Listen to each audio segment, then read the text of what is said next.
بسم الله الرحمن الرحيم قل أتحاجوننا في الله وهو ربنا وربكم ولنا أعمالنا ولكم أعمالكم ونحن له مخلصون أم تقولون إن إبراهيم وإسماعيل وإسحاق ويعقوب والأسباط كانوا هودا أو نصارى قل أأنتم أعلم أم الله ومن أظلم ممن كتم شهادة عنده من الله وما الله بغافل عما تعملون تلك أمة قد خلت لها ما كسبت ولكم ما كسبتم ولا تسألون عما كانوا يعملون صدق الله العظيم.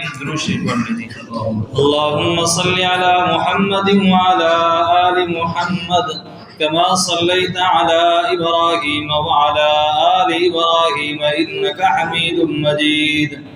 اللهم بارك على محمد وعلى آل محمد كما باركت على إبراهيم وعلى آل إبراهيم إنك حميد مجيد.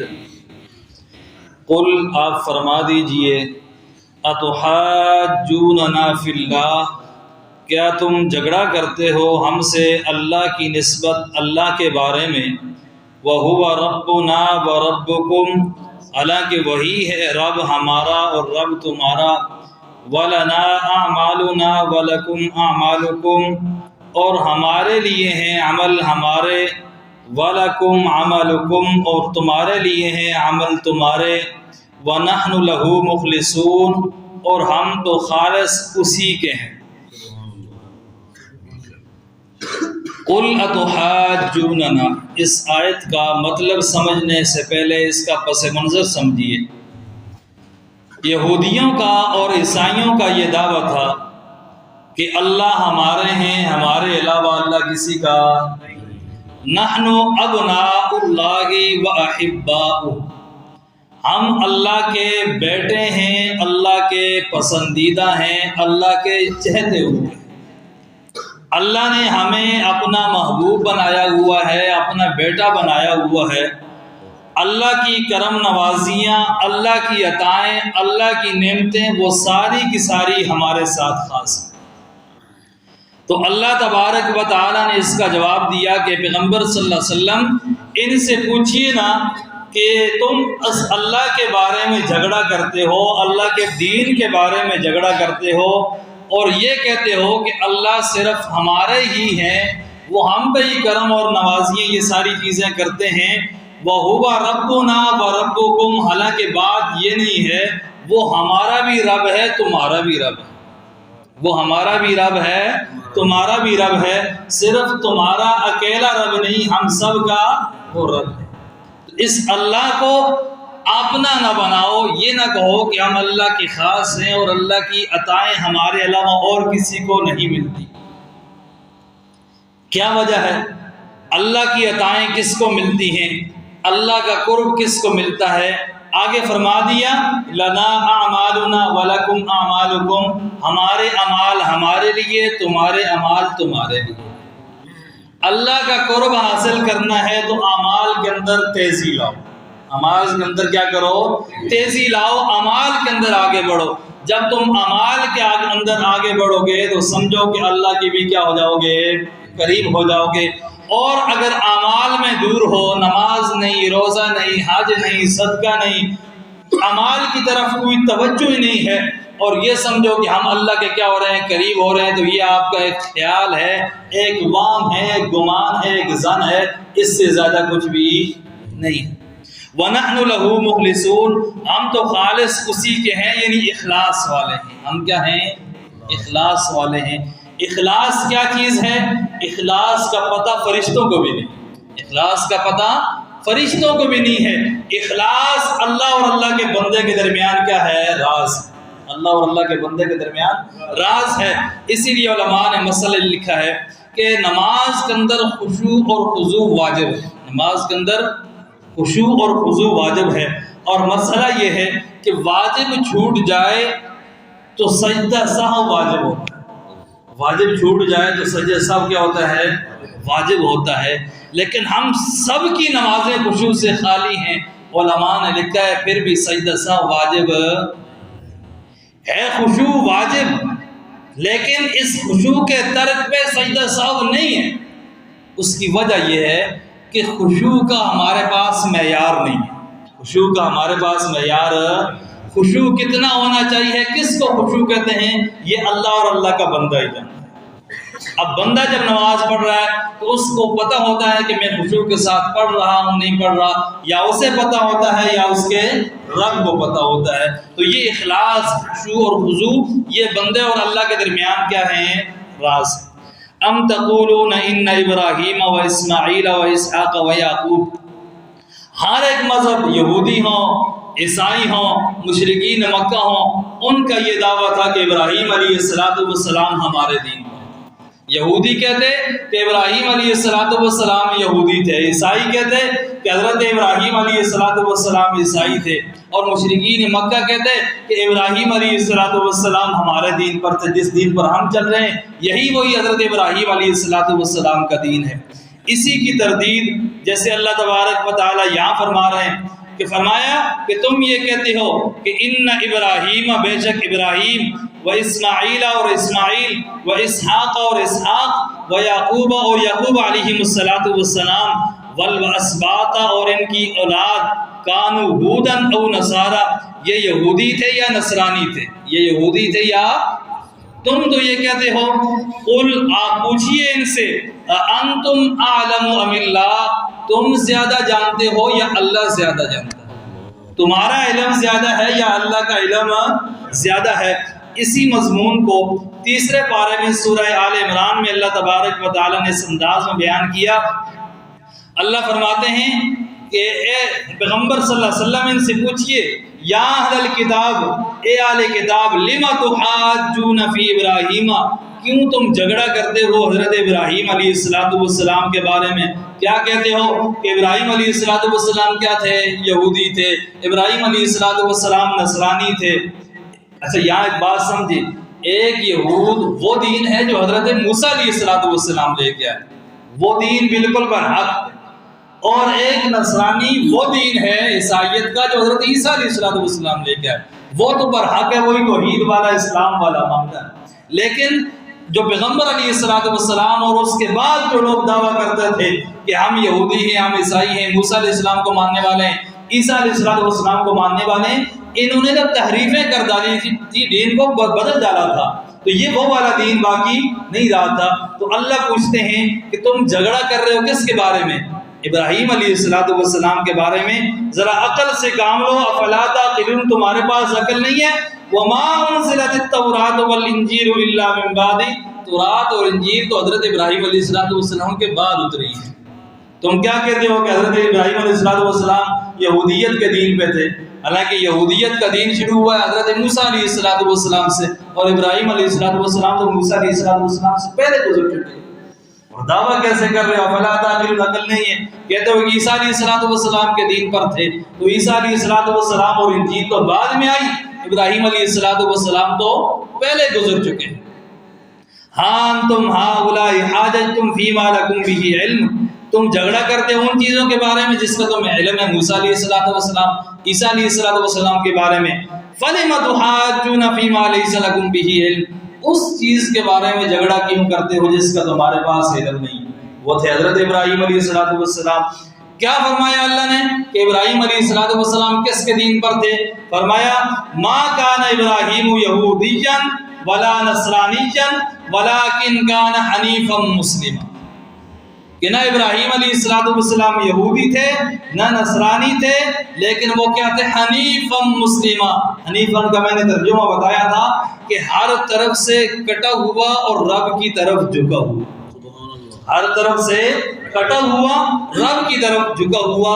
اور تیسرا مشرکین کی بھی تردید فرما دی، وما کان من المشرکین، ابراہیم علیہ السلام مشرکین میں سے بھی نہیں تھے۔ اجمالی جواب یہاں دے دیا، قل انتم اعلم ام اللہ، کہ پیغمبر صلی اللہ علیہ وسلم ان سے پوچھئے نا کہ تم زیادہ بہتر جانتے ہو یا اللہ زیادہ جانتا ہے؟ وَمَنْ أَظْلَمُ مِمَّنْ كَتَمَ شَهَادَةً عِنْدَهُ مِنَ اللَّهِ، اس شخص سے بڑا ظالم کون ہوگا جس نے چھپایا شہادت کو عِنْدَهُ مِنَ اللَّهِ، جو اس کے پاس اللہ کی طرف سے، جو اللہ کی طرف سے اس کے پاس شہادت آئی تھی، اس شہادت کو چھپانے والا بڑا ظالم ہے۔ میں نے 2-3 درس پہلے جب یہ آیت آئی تھی وَمَنْ أَظْلَمُ مِمَّنْ مَنَعَ مَسَاجِدَ اللَّهِ، تو وہاں یہ بتایا تھا کہ وہاں اللہ کہتے ہیں اس شخص سے بڑا ظالم کون ہے جو مسجدوں سے روکے، اس شخص سے بڑا کون ظالم ہے جو مسجدوں سے روکے۔ یا اللہ فرما رہے ہیں اس شخص سے بڑا ظالم کون ہے جو شہادت کو روکے، جو شہادت کو چھپائے۔ اب ایک تو کوئی بڑا ظالم ہوگا، یا مسجد سے روکنے والا بڑا ظالم ہوگا، یا شہادت سے چھپانے والا بڑا ظالم ہوگا۔ کون ہے ظالم؟ تعین کیسے کرنی ہے؟ تو بات سمجھیے، میں نے اس وقت بھی سمجھایا تھا، دوبارہ سمجھا دیتا ہوں۔ ہر نوع کا الگ اعتبار ہے۔ وہاں بات تھی روکنے والوں کی، بات تھی کس کی؟ ایک ہے روکنے والا آپ کو اپنے گھر سے، اور ایک ہے روکنے والا آپ کو بازار سے، ایک ہے روکنے والا آپ کو کام کاج سے، ایک ہے روکنے والا آپ کو روٹی کھانے سے، کھانا کھانے سے، اور ایک ہے روکنے والا مسجد سے روکنا۔ ایک روکنے والا کون ہے؟ جو اللہ کی مساجد سے روکے۔ تو ان تمام روکنے والوں میں بڑا ظالم کون ہے؟ جو اللہ کی مساجد سے لوگوں کو کیا کرے؟ روکے۔ اور ایک ہے چھپانے والا، 10 روپے چھپا لیے، 10 روپے کیا کر لیے؟ چھپا لیے۔ 1000 روپے چھپا لیا، کسی سچ کو چھپا لیا، کسی جگہ گواہی دینے کا موقع آیا، اس گواہی کو کیا کر لیا؟ چھپا لیا۔ یہ بھی چھپانا ہے، لیکن ان چھپانے والوں میں سب سے بڑا ظالم وہ ہے جس کے پاس عقیدہ توحید کی گواہی موجود تھی، لیکن اس نے وہ گواہی نہ دی، اور اللہ کے ایک ہونے کی گواہی کو کیا کر لیا؟ چھپا لیا۔ تو اللہ فرماتے ہیں یہ بہت بڑا کیا ہے؟ ظالم ہے۔ وَمَا اللَّهُ بِغَافِلٍ عَمَّا تَعْمَلُونَ، اللہ غافل نہیں ہے ان چیزوں سے جو تم اعمال کرتے ہو، اور اللہ بے خبر نہیں تمہارے کاموں سے۔ تِلْكَ أُمَّةٌ قَدْ خَلَتْ، وہ ایک جماعت تھی جو گزر چکی، لَهَا مَا كَسَبَتْ، ان کے واسطے ہے جو انہوں نے کیا، وَلَكُمْ مَا كَسَبْتُمْ، اور تمہارے واسطے ہے جو تم نے کیا، وَلَا تُسْأَلُونَ عَمَّا كَانُوا يَعْمَلُونَ، اور تم سے کچھ پوچھ نہیں ان کے کاموں کی۔ یہ آیت دوسری مرتبہ آ رہی ہے۔ کتنی مرتبہ؟ چند آیات پہلے یہ آیت گزری ہے، آیت نمبر 134، اور اب دوبارہ آیت نمبر 141۔ یہ دونوں آیتیں ایک ہیں۔ اس کے دوبارہ لانے کی کیا وجہ ہے؟ میں نے اس وقت بتایا تھا کہ یہودی اپنے آپ کو کیا کہتے تھے؟ صاحب زادہ۔ آسان لفظوں میں کیا کہوں کہ وہ اپنے آپ کو صاحب زادہ کہتے تھے۔ وہ یہ سمجھتے تھے کہ ہمارے جو بڑے تھے وہ سارے کے سارے انبیاء علیہ السلام تھے، ہم انبیاء کی اولاد ہیں، اللہ تبارک و تعالیٰ ان کے طفیل ہماری کیا کر دیں گے؟ بخشش کر دیں گے۔ یہ وہ ان کا گمان تھا۔ تو اللہ تبارک و تعالیٰ نے فرمایا وہ جو اعمال کر کے گئے تھے وہ اپنے ساتھ ان اعمال کو لے کر کیا ہو گئے؟ چلے گئے۔ وہ اپنے اعمال سارے کے سارے ساتھ دفنا گئے، جس طرح خود فوت ہو گئے ان کے اعمال بھی کیا ہو گئے؟ فوت ہو گئے، دفن ہو گئے۔ تم سے یہ نہیں پوچھا جائے گا کہ وہ کیا کرتے تھے، تم سے کیا پوچھا جائے گا کہ بتاؤ کہ تم دنیا میں کیا کیا کرتے تھے، تمہارے اعمال کے بارے میں کیا ہوگا؟ سوال ہوگا۔ اور یہی بات میرے اور آپ کے لیے بھی، یہی بات میرے اور آپ کے لیے بھی۔ کوئی یہ نہ سمجھے کہ میرے والد محترم بڑے نمازی ہیں، وہ نمازیں پڑھتے ہیں، قرآن پڑھتے ہیں، تلاوت کرتے ہیں، روزے رکھتے ہیں، ٹھیک ہے، نیک بندہ کا بیٹا ہوں، مولوی کا بیٹا ہوں، عالم کا بیٹا ہوں، پیر کا بیٹا ہوں، گدی نشین کا بیٹا ہوں، تو ہو سکتا ہے کہ اللہ تبارک و تعالیٰ اس وجہ سے مجھے کیا کر دیں؟ معاف کر دیں۔ ایک روایت حضرت فاطمہ رضی اللہ تعالیٰ عنہ کے بارے میں آتی ہے، لیکن وہ ہے موضوع ہے، من گڑٹ ہے، کہ جس وقت ان کا انتقال ہو رہا تھا کسی صحابی نے قبر سے مخاطب ہو کر کہا کہ بتاؤ تجھے پتہ ہے کہ آج کون آ رہی ہے؟ اس نے کہا مجھے تو نہیں پتا کون آ۔ کہا کہ پیغمبر علیہ السلام کی بیٹی آ رہی ہے۔ تو قبر نے جواب دیا کہ یہاں حسب نسب نہیں چلتا۔ تو یہ روایت تو موضوع ہے، لیکن پیغمبر علیہ السلام نے حضرت فاطمہ رضی اللہ تعالیٰ عنہ کو مخاطب کیا تھا اور انہوں نے یہ کہا تھا کہ یہ کبھی بھی سمجھ کے نہ آنا کہ میں محمد کی بیٹی ہوں، آخری نبی کی بیٹی ہوں، تو اللہ تبارک و تعالیٰ تجھے کیا کر دیں گے، معاف کر دیں گے۔ وہاں کس کا اعتبار ہوگا؟ تیرے اعمال کا اعتبار۔ کس کا اعتبار ہوگا؟ تیرے اعمال کا اعتبار ہوگا۔ اب دیکھیے نا کہ ابو جہل کتنا قریبی ہے پیغمبر علیہ السلام کا، ابو لہب کتنا قریبی ہے، چاچا ہے، سب کا چاچا، لیکن کیا اس کی بخشش ہو جائے گی؟ نہیں۔ ہونا تو یہ چاہیے تھا نا بھائی، آخری نبی ہے، امام الانبیاء ہے، اس کا چاچا ہے، اس کو تو جہنم میں نہیں جانا چاہیے، لیکن پیغمبر علیہ السلام کے اعمال کی وجہ سے اس کے چاچا کی بخشش نہیں ہوگی، اس لیے کہ وہاں ہر ایک کے اعمال کا اعتبار ہوگا، ہر ایک کے اپنے عمل کا اعتبار ہوگا، کسی دوسرے کے عمل کا اعتبار نہیں ہوگا۔ تو سامعین گرامی، یہ پہلا پارہ الحمدللہ مکمل ہو چکا ہے۔ پہلا پارہ کیا ہو چکا ہے؟ مکمل ہو چکا ہے۔ اور جو حضرات باقاعدگی سے بیٹھتے ہیں انہیں سمجھ آ گیا ہے کہ اس پہلے پارے کے اندر اللہ تبارک و تعالی ہم سے کیا کہہ رہے ہیں۔ آپ نے دیکھا ہوگا جب ہم بلے شاہ کے کلام سنتے ہیں یا کسی اور بزرگ کا کلام سنتے ہیں تو ہماری آنکھوں سے آنسو جاری ہو جاتے ہیں، ہم رونے لگ جاتے ہیں۔ اس کی وجہ کیا ہے؟ کہ ہمیں ان کا کلام سمجھ آ رہا ہوتا ہے۔ ان کا کلام کیا ہو رہا ہے؟ کوئی بزرگ اردو میں واقعہ آپ کو سنا رہا ہو تو آپ فوراً کوئی ایسا واقعہ ہو تو رونے لگ جاتے ہیں۔ کیا وجہ ہے؟ کہ آپ کو کلام سمجھ آ جاتا ہے۔ لیکن ہم قرآن پڑھتے رہتے ہیں لیکن ہمیں رونا نہیں آتا، اس لیے کہ ہمیں پتہ نہیں ہوتا کہ ہم عذاب والی آیت سے گزر رہے ہیں یا ثواب والی آیت سے کیا ہو رہے ہیں، گزر رہے ہیں۔ جنت کا تذکرہ ہو رہا ہے یا جہنم کا تذکرہ ہو رہا ہے؟ حضرت قاری عبدالباسط رحمہ اللہ کا یہ درس تھا کہ جب وہ جہنم والی آیات اور عذاب والی آیات پڑھتے تلاوت کرتے، یہ انہی کا انداز تھا۔ اس کے بعد یہ ختم ہے، ابتدا بھی ان پہ اور انتہا بھی ان پہ، کہ جب وہ عذاب والی آیتیں پڑھتے تو روتے اور اس انداز میں پڑھتے جس طرح اس کا پڑھنے کا حق ہے، اور جب وہ دوسری جنت والی آیات ہوتی، ثواب کی تذکرہ جن آیات میں ہوتا، ان کو اس انداز کے اندر پڑھا کرتے تھے۔ تو ہم نمازیں پڑھ لیتے ہیں، ہم نماز کے اندر اللہ سے کیا کہتے ہیں ہمیں کچھ پتہ۔ وجہ کیا ہے؟ کہ نماز کا جو سبق ہم دہرا رہے ہیں بچپن سے لے کے 55 تک پہنچ گئے، ابھی تک ہمیں اس کا ترجمہ نہیں آیا۔ ہمیں جب ترجمہ نہیں آیا، ہمیں پتہ ہی نہیں کہ ہم اللہ سے کیا مانگ رہے ہیں اور اللہ اس مانگنے پر کیا دے رہے ہیں۔ ہم اللہ سے کیا مانگ رہے ہیں اور اللہ اس مانگنے پر کیا دے رہے ہیں، ہمیں پتہ ہی نہیں ہے، اور ساری زندگی گزر چکی ہے۔ یہ ہمارا المیہ ہے، یہ ہمارا بہت بڑا المیہ ہے کہ ہم ساری زندگی گزار چکے اور نمازیں کیسی پڑھتے ہیں وہ ہمیں پتہ ہے، تہجد کا اہتمام بھی ہے، اوابین کا اہتمام بھی ہے، نوافل کا اہتمام بھی ہے، لیکن اس کے باوجود بھی ہمیں یہ نہیں پتہ کہ ہم اللہ سے کیا مانگ رہے ہیں۔ تو اس کے لیے کوشش یہ کرنی ہے کہ ہماری نمازیں ان کے اندر خشوع اور خضوع پیدا ہو جائے، توجہ ہو جائے اللہ کی جانب۔ تو اس کے لیے نماز کے اندر پڑھے جانے والے سبق کا ترجمہ سیکھنا، اس کا کیا کرنا ہے؟ ترجمہ سیکھنا ہے۔ اور اسی طرح قرآن حکیم کا ہم پہ حق ہے۔ قیامت کا دن ہوگا، اللہ کے حبیب جناب نبی کریم صلی اللہ علیہ وسلم اللہ کے دربار میں ہماری شکایت لگائیں۔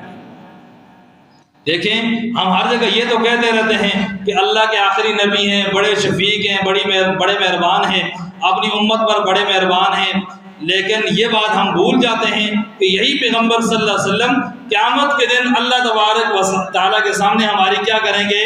شکایت لگائیں گے۔ وہ کیا شکایت تھی؟ سنیے۔ وقال الرسول یا رب ان قوم اتخذوا هذا القرآن مہجورا، اور کہیں گے رسول کہ اے ہمارے رب، میری قوم نے ٹھہرایا اس قرآن کو چھوڑا ہوا۔ میرا اس قوم سے کوئی شکوہ نہیں ہے، کوئی شکایت نہیں ہے، لیکن ایک شکایت ہے کہ اس قوم نے، میری امت نے میرے قرآن کو کیا کیا؟ پس پشتا، پڑھا نہیں، سمجھا نہیں۔ یہ آپ تفسیر عثمانی یہ جگہ کھولیں، سورہ فرقان آیت نمبر 30 ہے، 19واں پارہ، تو یہاں اللہ تبارک و تعالیٰ حضرت نے لکھا ہے، پوری وضاحت کے ساتھ یہ بات لکھی ہے کہ یہ جو ہے اس وقت جو مشرکین تھے ان کے بارے میں تو نازل ہوئی، لیکن آگے تنبیہ کے طور پر فرمایا آیت میں اگرچہ مذکور صرف کافروں کا ہے، لیکن قرآن کی تصدیق نہ کرنا، اس میں تدبر نہ کرنا، اس پر عمل نہ کرنا، اس کی تلاوت نہ کرنا، اس کی تصحیح قرات کی طرف توجہ نہ کرنا، اس سے اعراض کر کے دوسری لغویات یا حقیر چیزوں کی طرف متوجہ ہونا، یہ سب چیزیں، یہ سب صورتیں درجہ بدرجہ ہجران قرآن کے تحت داخل ہیں، قرآن کریم کو چھوڑنے کے تحت داخل ہیں، قرآن کریم کو چھوڑنے کے تحت یہ ساری چیزیں داخل ہیں کہ اس کی تصدیق نہ کرے بندہ، اس میں تدبر نہ کرے، اس میں غور نہ کرے، اس کا معنی نہ سمجھے، اور جو قرآن حکیم کی تلاوت کرتا ہے اس کی قرات کو ٹھیک نہ کرے، یہ بھی کس میں آئے گا؟ قرآن کو چھوڑنے کے معنی میں آئے گا، قرآن کو چھوڑنے کے معنی میں آئے گا۔ تو اللہ تبارک و تعالیٰ سے دعا بھی کرنی چاہیے اور کوشش بھی کرنی چاہیے۔ دیکھیں دنیا کے اندر کون سی چیز ہے، کون سا کام ہے جس کے لیے ہمارے پاس وقت نہیں؟ کھانا کھانے کے لیے ہمارے پاس وقت ہے، اپنے کام کاروبار کے لیے ہمارے پاس وقت ہے، اور دنیا کے اندر جو کام ہم کرنا چاہیں، جس وقت کرنا چاہیں، ہم اس کے لیے وقت کیا کرتے ہیں؟ نکال لیتے ہیں کہ نہیں نکال لیتے؟ آج آپ نے کوشش کی کہ ہم سب نے ترجمے کی کلاس میں جانا ہے، تو وقت نکلا کہ نہیں نکلا؟ آپ کوشش تو کریں، اللہ تبارک و تعالیٰ ہے اسباب پیدا کرنے والے، ہر کام کے لیے ہم وقت نکال لیتے ہیں، لیکن ہمارے پاس وقت نہیں ہے تو کس کے لیے نہیں ہے؟ اس قرآن کے لیے نہیں۔ قرآن کو سمجھنا تو اپنی جگہ کی بات ہے، قرآن کے معنی کے اندر غور کرنا، اس کی تفسیر کو سمجھنا، یہ تو بات کا مرحلہ رہ گیا، ہمیں تو قرآن حکیم کی تلاوت کا ہی وقت نہیں۔ کتنے ہی لوگ ایسے ہیں کہ جنہوں نے رمضان کے بعد آج کے اس صبح تک قرآن حکیم کو ہاتھ تک نہیں لگایا۔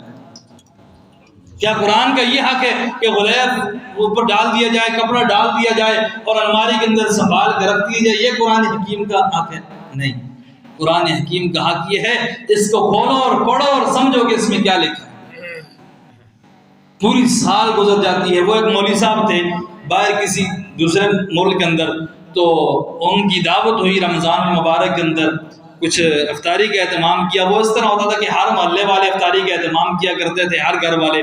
تو وہ کسی گھر کے اندر افطاری کرنے گئے تو وہاں کچھ پیسے پڑے ہوئے تھے، تو جب افطاری کر کے واپس چلے گئے تو دیکھا گھر والوں نے کہ وہاں پیسے نہیں ہیں، تو وہ بڑے بدظن ہوئے، نمازیں پڑھنے چھوڑ دی کہ ہمارے پیسے چرا کے لے گئے۔ پوری سال گزر گئی، دوبارہ رمضان مبارک کا مہینہ آیا، اب سب لوگ مولانا کی دعوت کر رہے تھے، تو ان گھر والوں نے سوچا کہ بھائی یہ کوئی میں مزاحیہ واقعہ نہیں سنا رہا، حقیقت سنا رہا ہوں۔ تو ان گھر والوں نے سوچا کہ اب یہ سارے لوگ دعوت کر رہے ہیں، ہم دعوت نہیں کر رہے تو بری بات ہے، چلو ٹھیک ہے ہماری ناراضگی اپنی جگہ، لیکن مولانا کی دعوت کر دیتے ہیں، افطاری کر دیتے ہیں۔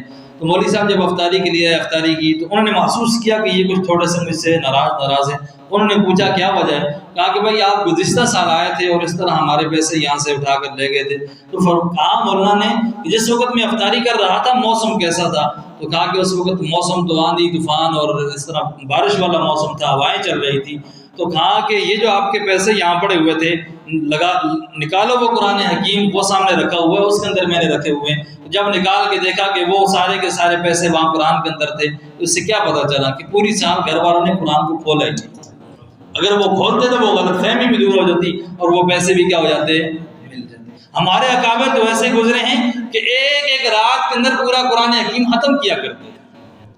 آج تو ہماری یہ حالت ہے، میں اپنی بات کر رہا ہوں، آپ کی بات نہیں کر رہا۔ جو ہمارا علماء طبقہ ہے، جو طلباء کا طبقہ ہے، جو 24 گھنٹے رہتے ہی اس ماحول کے اندر ہیں، ان کو بھی قرآن حکیم کی تلاوت کا موقع نہیں ملتا، وہ بھی قرآن حکیم کی تلاوت کی طرف توجہ نہیں کر رہے، حالانکہ ایسا نہیں کرنا چاہیے۔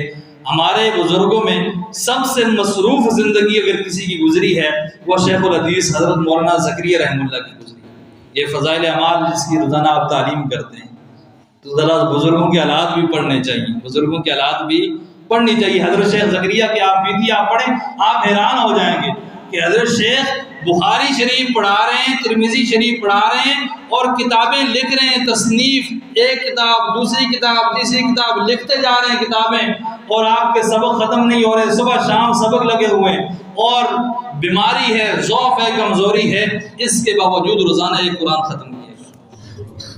اتنی بیماری کے باوجود روزانہ ایک قرآن ختم کیا کرتے تھے، اور جب آخری عمر آئی، آنکھوں کی بینائی چلی گئی، کمزوری زیادہ ہو گئی، تو اس وقت یہ دعا کیا کرتے تھے اور اللہ سے کہا کرتے تھے، اللہ ٹھیک ہے میں تو کمزور ہو گیا، لیکن جو میں نے ترتیب بنائی ہے میں اس ترتیب پر خوش ہوں۔ وہ کیا ترتیب کی کہ گھر کے اندر جتنی عورتیں تھیں، وہ بہو ہوں بیٹیاں ہوں، ہر ایک قرآن حکیم کی تلاوت کرتی. کوئی برتن دھو رہی ہے تو قرآن حکیم کی تلاوت کر رہی ہے, کوئی کپڑے دھو رہی ہے تو قرآن حکیم کی تلاوت کر رہی ہے, کوئی کھانا پکا رہی ہے تو قرآن حکیم کی تلاوت ہو رہی ہے. اور وہ جو گھر کی عورتیں تھیں وہ بھی روزانہ ایک قرآن حکیم ختم کرنے کا اہتمام کیا کرتی, روزانہ ایک قرآن ختم کرنے کا اہتمام کیا کرتی تھی. آج تو ہم ایک آیت روزانہ تلاوت نہیں کرتے, ایک رکوع ایک پارہ ہم سے نہیں ہوتا. ہمارے اکابر کی زندگی اس طرح گزری ہے, تو ہمیں بھی کوشش کرنی چاہیے. دیکھیں, ایک خواہش میری ہے, ایک خواہش میری ہے, ایک خواہش آپ کی ہے, ایک والد کی خواہش ہوتی ہے اس کے بچے کے لیے, ایک انتظامیہ والوں کی خواہش ہوتی ہے اپنی مسجد کے بارے میں, نمازیوں کے بارے میں. کس طرح کی خواہشیں؟ کب انتظامیہ والے کہتے ہیں ان کے لیے قالین اچھی ہو, یہ ان کی چاہت ہے نا. اب اس کے لیے کوشش کی, وہ بھی مل گئی. اور ان کی یہ چاہت تھی کہ یہ مائک اچھا ہو, یہ اسپیکر اچھا ہو. ایک کوشش تھی, ایک چاہت تھی, ہر ایک بندے کی اپنی اپنی چاہت ہوتی ہے. اب یہ مائک اور یہ چیزیں بھی کیا ہو گئی, مل گئی. اگرچہ ہمارے اسپیکروں والے صاحب حضرت ضیاء القاسمی رحمہ اللہ کہا کرتے ہیں, ان سے کسی نے سوال کیا کہ حضرت آپ بریلویوں کی مسجد کے باہر ہم جب جاتے ہیں تو وہاں لکھا ہوتا ہے بھائی مکتب بریلوی فلاں فلاں. اہل حدیث کی مسجد کے باہر جائیں, وہاں بھی لکھا ہوتا ہے بڑا کر کے اہل حدیث کی مسجد اور اہل مسجد اہل حدیث. یہ دیوبندیوں کی مسجد کی کیا پہچان ہے؟ تو حضرت تو خوشطبع انسان تھے, انہوں نے کہا کہ جس مسجد کا اسپیکر خراب ہو سمجھ لو وہ دیوبندیوں کی مسجد ہے. یہ بہت بڑی نشانی. اب یہ ہم نے ٹھیک تو کر دیا, لیکن ہمارے اس مائک کی صورتحال کیا ہے؟ یہ چلو درمیان میں بات آ گئی تو کر دوں.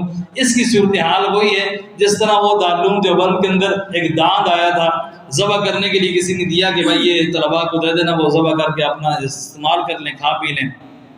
اب جس وقت اس کو لا کے باندھا نا, تو وہ ایک طالب علم آیا, اس نے دیکھا کہ اس کے داند ہے, دوند ہے یا نہیں, داند ہے وغیرہ نہیں. اب دوسرا آیا, اس نے اس کا منہ کھولا, پھر دیکھا کہ اس کے دانت ابھی آئے یا نہیں آئے. تیسرا آیا, چوتھا آیا, تو اس نے اس طرح کیا, اپنا منہ کھول کے بیٹھ گیا.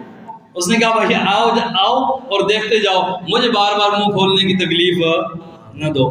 تو اب اس کی بھی صورتحال یہ ہے کہ اب بھائی کوئی یوں سا باتیں وہ ٹھیک کر کے چلے جاتے ہیں. اب وہ ٹھیک چل رہا ہے, تھوڑی دیر بعد کوئی اور آیا, تھوڑا سا ہلا دیا, کوئی اور آیا, اس نے سمجھا کہ بھائی تھوڑی سی آواز کم, اس نے تیز کر دی کہیں مشین. تو اس طرح نہیں ہونا چاہیے. تو میں یہ کہہ رہا تھا کہ ہر ایک کی خواہش کیا ہوتی ہے. اب والدین کی کیا خواہش ہوتی ہے کہ ہمارا بچہ کیا ہو جائے, بڑا بن کے ایک اعلیٰ درجے پہ چلا جائے, بڑے منصب پہ چلا جائے. ٹھیک ہے, اب یہ خواہش ہوتی ہے ہر والد کی, اور اسی طرح ہر ایک کی مختلف خواہشیں اور چاہتیں ہوتی ہیں. اور ایک چاہت میرے اور آپ کے نبی کی بھی صلی اللہ علیہ وسلم. وہ چاہت کیا ہے؟ آپ صلی اللہ علیہ وسلم فرماتے ہیں, اے میری امت, میری یہ چاہت ہے, کن عالمن, آپ عالم بن جاؤ. آپ کیا بن جاؤ؟ عالم بن جاؤ. والد کہتے ہیں بیٹا انجینئر بن جائے, ڈاکٹر بن جائے. کچھ والدین اتنے خوش نصیب ہیں کہ ان کی چاہت پیغمبر علیہ الصلوۃ والسلام کی چاہت سے مل جاتی ہے, اور وہ یہ کہتے ہیں کہ میرا بیٹا کیا بن جائے؟ عالم بن جائے. میرا بیٹا کیا بن جائے؟ عالم بن جائے. پیغمبر علیہ الصلوۃ والسلام فرماتے ہیں, کون عالمن, آپ نہیں بن سکے اپنی اولاد کو بنا, اولاد نہیں بن سکی پوتوں کو بنا دو, عالم بنا دو. یہ پیغمبر علیہ السلام کی چاہت ہے. کون عالمن, کوئی کیا بن جائے؟ عالم بن جائے. عمر زیادہ ہو گئی ہے, عمر زیادہ ہو گئی ہے, اب وقت نہیں ہے عالم بننے کا. آگے فرمایا دوسری میری چاہت یہ ہے, او متعلمن, طالب علم بن جاؤ. کیا بن جاؤ؟ اور یہ طالب علمی کا دروازہ مرتے دم تک کھلا ہے. مرتے دم تک کیا ہے؟ کھلا ہے. مثال کے طور پہ جو طالب علم نہیں بن سکے, اس عمر میں بیٹھ کے یہاں پڑھیں گے, میری استاد کی کوئی حیثیت اسے میں کہوں کہ میں استاد ہوں, لیکن یہاں بیٹھ کے سامنے بیٹھ کے قرآن مجید کھول کے پڑھیں گے, وہ اپنے طالب علم بن جائیں گے, پیغمبر علیہ السلام کی چھات پر پورے اتر جائیں گے. تبلیغ کے اندر چلے جائیں, وہ دروازہ تو چھوٹوں کے لیے بڑوں کے لیے یکساں برابر کھلا ہے. آپ طالب علم بن جائیں گے, سیکھنے والے بن جائیں گے, دین کو سیکھنے والا, ہر دین کا سیکھنے والا طالب علم. دوسری چاہت یہ ہے کہ او متعلمن, طالب علم بن جاؤ. کیا بن جاؤ؟ طالب علم بن جاؤ. او مستمع, یا ان دونوں کو سننے والا بن جاؤ, ان دونوں کو سننے والا بن جاؤ. درس ہو رہا ہے, آپ نے وظیفہ بھی کرنا ہے. آپ نے کیا کرنا ہے؟ وظیفہ بھی اپنا پورا کرنا ہے. وظیفہ ہوتا ہے اس کہتے اسی کو ہے کہ بھائی اس کو مکمل روزانہ کی بنیاد پہ کیا جائے. ایک دن کیا ایک دن نہیں کیا, اس کو وظیفہ کہتے ہی نہیں ہے. اب وہ وظیفہ بھی پورا کرنا ہے. آپ بیٹھے ہوئے ہیں, فرمایا درس نہیں سن سکتے, درس میں شریک نہیں ہو سکتے تو قریب میں بیٹھے ہوئے کیا کر رہے ہیں؟ سن رہے ہیں، تو آپ بھی جو شامل ہیں ان والا ثواب کیا کر لیں گے؟ پا لیں گے، اور پیغمبر علیہ الصلوۃ والسلام کی چاہت پر کیا ہو جائیں گے؟ پورا اتر جائیں گے۔ اگر یہ بھی نہیں ہو سکتا، آپ ملازمت کے اندر ہیں، آپ کاروبار کے اندر ہیں، نہیں بیٹھ سکتے، وقت نہیں ملتا، ملازمت سے فراغت نہیں ہے، کاروبار سے دکان سے فراغت نہیں ہے، کوئی اور وجہ ایسی ہے، بیماری ہے، تو فرمایا کہ چوتھی میری چاہت یہ ہے محبن، ان کے ساتھ محبت کرنے والا بن جاؤ، کے ساتھ کیا بن جاؤ؟ محبت کرنے والا بن جاؤ۔ اور پانچویں چیز اللہ کے حبیب جناب نبی کریم صلی اللہ علیہ وسلم نے یہ فرمائی کہ یا تو عالم بن جاؤ یا طالب علم بن جاؤ، ان کو سننے والا بن جاؤ، یہ بھی نہیں ہو سکتا ان کے ساتھ محبت کرنے والا بن جاؤ۔ لیکن پانچویں چیز کا فرمایا کہ ان کے ساتھ حسد اور بغض اور دشمنی کرنے والا نہ بن۔ پانچویں کیا چاہتے ہیں کہ ان دین والوں کے ساتھ حسد اور بغض کرنے والا نہیں بننا، ان کے ساتھ عداوت رکھنے والا نہیں بننا، علماء کرام کے خلاف بیٹھ کر باتیں کرنے والا، ان پہ الزام تراشی کرنے والا نہیں بننا۔ میں یہاں درمیان میں ایک بات کر دوں، ہم کراچی بروڈ ٹاؤن میں تھے تو ہمارے استاد ہیں تخصص فی الفقہ کے نگران ہیں، اور میرے چچازاد بھی ہیں مولانا مفتی رفیق احمد بلاکوٹی صاحب، تو ان کے پاس ان کے بھائی تھے، فوت ہو چکے ہیں، تو انہوں نے حضرت سے پوچھا کہ یہ جو بریلوی مکتبہ فکر کے عالم تھے مولانا احمد نورانی صاحب، یہی نام ہے شاہ احمد نورانی صاحب، تو ان کا یہ پوچھا کہ بھئی ان کی وفات واش روم میں ہوئی ہے، بیت الخلاء میں ہوئی ہے، یہ سوال انہوں نے کیا، تو حضرت یکدم غصہ ہو گئے اور ناراض ہو گئے۔ انہوں نے کہا کہ آپ کو کوئی حق یہ نہیں پہنچتا کہ آپ کسی عالم کے بارے میں یہ کہا، جی حضرت بریلوی تھا، کہا بریلوی ہو دیوبندی ہو، تھا تو عالم، کام تو ختم نبوت کا کر کے گیا ہے، ہو سکتا ہے اس ختم نبوت کے کام کی وجہ سے اللہ نے اس کی کوشش فرما دی، اب وہ دنیا سے چلا گیا ہے، دنیا سے چلا جانے کے بعد ہمیں کوئی حق نہیں پہنچتا کہ ہم اس پہ کوئی بات کریں۔ یہ تھا ہمارے اکابر کا حال کہ وہ اپنے کسی پرائے کے خلاف بھی اس طرح کی زبان استعمال کرنے کی اجازت نہیں دیتے تھے۔ تو ہمیں بھی کوشش کرنی چاہیے، یا تو دین کا طالب علم بن جائیں، عالم بن جائیں، دین کو سننے والا بن جائیں، ان کے ساتھ محبت کرنے والے بن جائیں، ان کے ساتھ بغض اور عداوت سے کیا کریں؟ اپنے آپ کو محفوظ کریں۔ یہی آج کا درس تھا کہ اللہ تبارک و تعالیٰ نے جو قرآن ہمیں دیا ہے، اس کو سننے کی کیا کرنی ہے؟ کوشش کرنی ہے، اس کو سمجھنے کی کیا کرنی ہے؟ کوشش کرنی ہے۔ تو سارے ساتھی انشاءاللہ کوشش کریں گے۔ کون ساتھی یہ ارادہ کرتا ہے کہ آج کے بعد انشاءاللہ جس وقت مجھے وقت ملا، مجبوری اپنی جگہ، بیماری اپنی جگہ، اس کے علاوہ میں کوشش کروں گا کہ میں اس درس کے اندر روزانہ کی بنیاد پر کیا ہوں گا؟ شریک ہوں گا۔ کون ساتھی ارادہ کرتے ہیں؟ سارے ارادہ کرتے ہیں انشاءاللہ، اللہ آپ کے ارادہ کو قبول فرمائے۔ اس کی وجہ کیا ہے؟ اس کی وجہ یہ ہے کہ جو روزانہ بیٹھتا ہے اس کو ترتیب کے ساتھ درس سمجھ آتا ہے، جو روزانہ بیٹھتا ہے ترتیب کے ساتھ سمجھ آتا ہے، جو روزانہ نہیں بیٹھتا ہے، ایک دن آیا ایک دن نہ آیا، اس کو پھر یہ ترتیب سمجھ نہیں آتی، اس کو یہ ترتیب۔ اب میں نے آپ کو بتایا کہ سورہ بقرہ کے اندر 4 مضمون بیان ہیں، کتنے مضمون یاد ہیں؟ جی بتا دیں۔ توحید جی، رسالت جی، جہاد اللہ کے راستے میں خرچ کر۔ ماشاءاللہ، یہی میرا سرمایہ ہے۔ آپ کو یہ یاد ہو گیا، یہی میرا سرمایہ ہے۔ روزانہ بھی نہیں بیٹھا۔ ماشاءاللہ، اللہ آپ کے علم میں اور آپ کے حافظے میں برکت عطا فرمائے۔ کل میں مولانا منظور احمد مینگل صاحب کا بیان سن رہا تھا، تو وہ ختم بخاری کی تقریب تھی، طلباء سے آخری وقت تھا جدائی کا، تو وہ کہنے لگے کہ بھائی قیامت، یہ میرا تم سے ایک ہی مطالبہ ہے، جو میں نے پڑھایا ہے، جو کچھ کیا ہے، اس کا بدلہ مجھے دنیا میں کوئی نہیں چاہیے، مجھے صرف قیامت کے دن نہیں، مجھے قیامت کے دن نہیں بھولنا، وہاں انبیاء ہوں گے، امام الانبیاء ہوں گے، صحابہ ہوں گے، تمہاری نظریں ان کی طرف لگی ہوئی ہوں گی، کہیں اس وقت مجھ گناہگار کو نہ بھول جاؤ۔ کہا کہ اتنی گواہی دے دینا کہ ہمارا استاذ کیا تھا؟ مسلمان تھا، ہمارا استاذ کیا تھا؟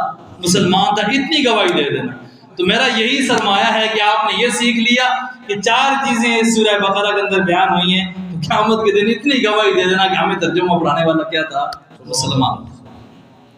تو یہ روزانہ کی بنیاد پر جو بیٹھتا ہے، پھر میں نے بتایا کہ پہلا حصہ گزرا اس میں یہ بیان ہوا، اب دوسرا حصہ چل رہا ہے آیت نمبر 97 سے 170 تک۔ اس کے اندر 9 شبہات پیغمبر علیہ السلام کی رسالت پہ جو یہود نے کیے ہیں، عیسائیوں نے کیے ہیں، مشرکین نے کیے ہیں، ان 9 اعتراضات کا جواب ہوگا، جن میں سے تقریباً 7 اعتراض گزر چکے ہیں، 8واں اور 9واں اعتراض باقی ہے۔ تو اس کے بعد آگے تیسرا حصہ شروع ہو جائے گا۔ تو جو روزانہ کی بنیاد پر بیٹھے گا، یہ درمیان میں جو واقعہ حضرت ابراہیم علیہ السلام کا اور یہ چند آیات آئیں، اس کا میں نے بتایا تھا کہ یہ اس وجہ سے یہاں ذکر ہوا۔ تو اب جو روزانہ کی بنیاد پر بیٹھے گا اسی چیزیں کیا ہوں گی، سمجھ آئیں گی، اور جس کے پاس وقت نہ ہو اس کو تو چلو عذر ہے، لیکن جس کے پاس وقت ہو اور اس کے باوجود نہ بیٹھے تو یہ اللہ کی اس بہت بڑی نعمت کی کیا کر رہا ہے، نقدری کر رہا ہے۔ اللہ تبارک و تعالیٰ اس کی نقدری سے ہمیں کیا کرے، محفوظ فرمائے اور قرآن حکیم سمجھنے کی توفیق نصیب فرمائے۔ سارے حضرات دعا فرما لیں۔ دعا مانگنے کا طریقہ، بعض ہم دعا پڑھتے ہیں، دعا مانگا کریں، دو زانو ہو کے بیٹھ جائیں، جو حضرات بیٹھ سکتے ہیں دو زانو، اور ہاتھ بالکل سینے کے سامنے رکھ لیں اور اللہ تبارک و تعالیٰ سے جو کچھ مانگنا ہے وہ مانگ لیں۔ الحمدللہ رب العالمین والعاقبۃ للمتقین والصلاۃ والسلام علی سید الانبیاء والمرسلین وعلی آلہ واصحابہ اجمعین۔ جو اللہ ہماری اس نیکی کو اپنے دربار عالیہ کے اندر قبول و منظور فرمائے۔ یا اللہ اگر یہ نیکی قبول ہو جائے تو اس کا ثواب جناب نبی کریم صلی اللہ علیہ وسلم کو پہنچا، تمام انبیاء علیہ السلام، صحابہ اکرام، تابعین، تبع تابعین، اولیاء اکرام کو اس کا ثواب پہنچا، ہمارے اساتذہ اکرام کو اس کا ثواب پہنچا، ہمارے والدین، عزیز و اقارب، رشتہ داروں کو اس کا ثواب پہنچا، جتنے بھی امت مسلمہ سے اس دنیا سے لوگ چلے گئے یا اللہ سب کو اس کا ثواب پہنچا، آدم علیہ السلام سے لے کر قیامت تک آنے والے ہر مسلمان کو اس کا ثواب پہنچا۔ یا اللہ اس نیکی کے طفیل ہمارے گناہوں کو معاف فرما، ہماری ضرورتوں کو پورا فرما، یا اللہ ہماری حاجتوں کو پورا فرما، یا اللہ ہمارے گناہوں کی طرف نہ دیکھ، اپنی رحمت کی طرف دیکھ، اپنی رحمت کی طرف دیکھتے ہوئے ہمارے گناہوں کو معاف فرما، ہمارے حالوں پہ رحم فرما۔ یا اللہ ہمارے ایک ایک گناہ کو تو جانتا ہے، ہمارے جھوٹ کو جانتا ہے، حسد کو جانتا ہے، اندر چھپے ہوئے بغض کو، تکبر کو تو جانتا ہے۔ یا اللہ اس گناہ کی طرف نہ دیکھنا، اپنی رحمت کی طرف دیکھنا، اور اپنی رحمت کی طرف دیکھتے ہوئے یا اللہ ہم سب کے گناہوں کی معاف فرما، یا اللہ ہم سب کے گناہوں کو معاف فرما، یا اللہ نیک کام کرنے کی توفیق نصیب فرما، برے کاموں سے ہم سب کی حفاظت فرما۔ حاضرین مجلس میں سے جس کے والدین زندہ ہیں یا اللہ ان کو سلامتی والی زندگی نصیب فرما، اور جن کے والدین اس دنیا سے چلے گئے یا اللہ اس کا ثواب ان کے والدین کو پہنچا، ان کی کامل بخشش فرما، ان کے لیے اصالہ ثواب کرنے کی توفیق نصیب فرما۔ یا اللہ اسلام والی زندگی نصیب فرما، یا اللہ زندگی کے اندر بار بار حج عمرہ کرنے کی توفیق نصیب فرما، یا اللہ اپنے گھر کا بار بار چکر نصیب فرما، یا اللہ روضہ رسول صلی اللہ علیہ وسلم کی زیارت نصیب فرما، آپ صلی اللہ علیہ وسلم کی شفاعت نصیب فرما، آپ کے ہاتھوں سے جامع کوثر نصیب فرما، پل صراط سے گزر آسان فرما، یا اللہ جہنم ہم سب پہ حرام فرما، یا اللہ جہنم ہم سب پہ حرام فرما، یا اللہ جنت ہمارا مقام فرما، جنت ہمارا مکان فرما، جنت ہمارا ٹھکانہ فرما، یا اللہ دنیا کی ذلت سے بھی محفوظ فرما، آخرت کی ذلت سے بھی محفوظ فرما، یا اللہ دنیا میں بھی عزت نصیب فرما، آخرت میں بھی عزت نصیب فرما۔ ربنا آتنا فی الدنیا حسنہ، یا اللہ دنیا بھی اچھی عطا فرما، اور فی الآخرت حسنہ، یا اللہ آخرت بھی اچھی عطا فرما۔ یا اللہ ہمیں عمر کے اس حصے سے محفوظ فرما جو ذلیل اور رذیل عمر ہے، یا اللہ ہمیں سلامتی والی زندگی نصیب فرما، یا اللہ صحت تندرستی والی زندگی نصیب فرما۔ اللہم انا نعوذ بک من ان نرد الی ارذل العمر، یا اللہ ارذل العمر سے ہم سب کی حفاظت فرما، یا اللہ ارذل العمر سے ہم سب کی حفاظت فرما۔ نعوذ بکلمات اللہ التامات من شر ما خلق، یا اللہ ہر قسم کے شر سے ہم سب کی حفاظت فرما، یا اللہ ہر قسم کے شر سے ہم سب کی حفاظت فرما، یا اللہ ساری کی ساری خیریں ہمیں نصیب فرما۔ پیغمبر علیہ السلام نے جو خیریں مانگی ہیں یا اللہ وہ ساری خیریں ہمیں نصیب فرما، جن شرور سے پناہ مانگا یا اللہ ان شرور سے ہمیں پناہ نصیب فرما۔ یا اللہ اس قرآن حکیم کو ہمیں سمجھنے کی توفیق نصیب فرما، یا اللہ اس کی تلاوت کرنے کی توفیق نصیب فرما۔ یا اللہ آج تک جو ہم سے کمی کوتاہی ہوئی یا اللہ اس کو معاف فرما، یا اللہ اس کمی کوتاہی کو معاف فرما، یا اللہ اس کمی کوتاہی کو معاف فرما۔ یا اللہ اس قرآن حکیم کو جیسے سمجھانے کا حق ہے میں نہیں سمجھا سکا، یا اللہ وہ جو غلطیاں ہوئی ہیں، کمی ہوئی ہے یا اللہ اس کو معاف فرما۔ یا اللہ جو لوگ سامنے بیٹھے ہیں سمجھنے کی نیت سے یا اللہ ان کی سمجھ میں اضافہ فرما، ان کے حفظے میں اضافہ فرما، ان کے علم میں اضافہ فرما، قرآن حکیم کو کامل اور مکمل طریقے سے سمجھنے کی توفیق نصیب فرما۔ یا اللہ جب قرآن حکیم کو سمجھ جائیں تو اس پر عمل کرنے کی توفیق نصیب فرما۔ یا اللہ قرآن حکیم کی تعلیمات پر عمل کرنے کی توفیق نصیب فرما۔ یا اللہ ہمیں سنت کا اتباع کرنے والا بنا، پیغمبر صلی اللہ علیہ وسلم کی کامل اتباع نصیب فرما، صحابہ کرام کے نقش قدم پہ چلنے کی توفیق نصیب فرما۔ یا اللہ ہمیں شرک سے محفوظ فرما، بدعات سے محفوظ فرما، یا اللہ حسد سے محفوظ فرما، بغض سے محفوظ فرما، عداوت سے محفوظ فرما، ظلم سے محفوظ فرما۔ یا اللہ ہمارے اندر جو چھپا ہوا ظلم ہے یا اللہ اس کو باہر نکال کے پھینک دے۔ یا اللہ ہمارے اندر جو چھپا ہوا حسد ہے اس حسد کو باہر نکال کے پھینک دے۔ یا اللہ ہمارے اندر چھپا ہوا جو تکبر اور بغض ہے یا اللہ اس کو باہر نکال کے پھینک دے۔ یا اللہ آپس میں